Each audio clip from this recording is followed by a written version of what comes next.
तुलसी महारानी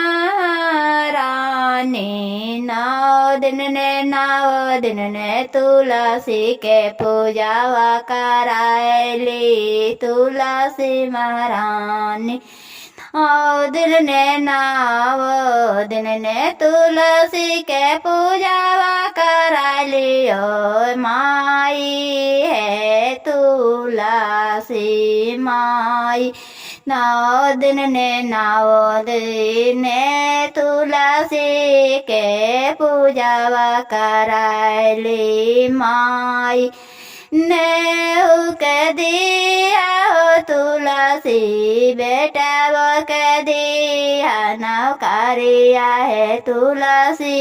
माइया उतहिया के दिया नौकरिया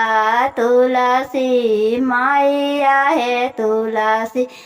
देहू 9 दिन ने 9 तुलसी मैया के पूजावा करायली तुलसी माइया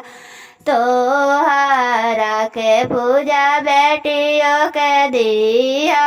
दामादों के दिया नौकरिया है तुलसी मैया साभे के दिया नौकरिया है तुलसी मैया नातियों के दिया नातिनियों के दिया है तुलसी मैया सासे हिया है तुलसी मैया 9 दिन ने हमना करायलियो तुलसी मैया गोरावा लगली ना होरी के तुलसी माई।